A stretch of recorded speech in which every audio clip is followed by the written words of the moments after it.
The Belize Central Prison's medical unit has turned heads in the international medical arena by the vast scope of work it conducts with the limited resources it has, especially when COVID-19 and its ravages made it into daily conversations over the past 2 years. Medical officer for the Belize Central Prison, Dr. Javier Novelo, explained that his submission was one of the lucky 8 that were chosen for presentations in April during an international conference in the U.S. I will be presenting on a paper on FETP, which is Field Epidemiology Training Program in Atlanta, Georgia in April. It's the April 24th to the 28th.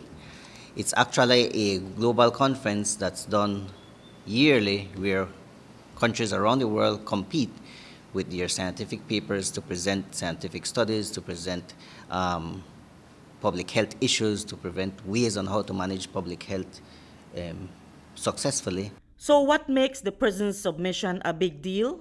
The fact that there were over 900 submissions from all over the world trying to get their stories out there. And while our prison stands out as one of the chosen few, Belize was the only country in this entire region to also make the cut. Novelo feels it is the gargantuan efforts that they put off daily and his ability to encapsulate it in his submission that won the panel's attention. It's basically preparing to showcase your work, preparing to showcase what the prison has done. We successfully mitigated the COVID-19. It shows the work that we have been doing for years in the prison.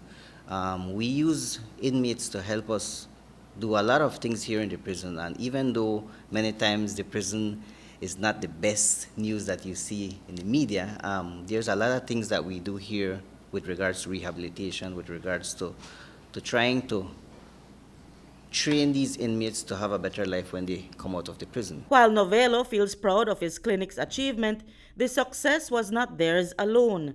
There were entities like the Ministry of Health, PAHO, WHO, and others that helped the prison to mitigate the COVID virus.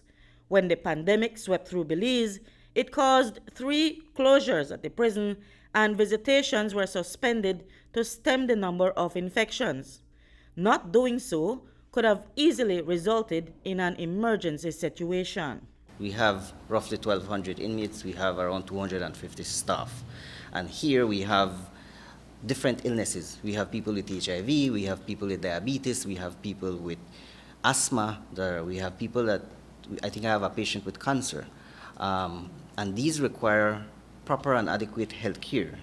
Now, the health center that we have, which comprises of 1 doctor, we have some EMT staff, some of which are inmates, they provide health care. What is unique about us is that during this entire COVID period, we had no deaths recorded and we had no hospitalizations, thankfully, even though we have inmates with chronic conditions here in the prison. When an infection comes to the prison or gets into the prison, the likelihood of spreading and spreading like a bushfire is very, very high. I was merely guided by Dr. Novelo. I relied on his expertise and his training to at least indicate to me as the director of the prison what needs to be done to mitigate once we have a positive case in the prison. On the day when COVID was detected behind prison walls, the number was not 1 or 10, but almost 100. And that, according to Kolbe Foundation CEO, Virgilio Murillo, required another level of management. One of the things with the prison environment is that it's hard to social distance. This is a very congregated environment, and a prisoner does not have any choice. They have to stay where they are housed, and if it is 4 that is in there or 5, whatever the number is, they have no choice. And in one particular outbreak, that was in 2020, I remember 98 cases being recorded in one day. So that was a scare. And we had to do everything possible to mitigate that spread. And in no time, we managed to flatten the curve on that one.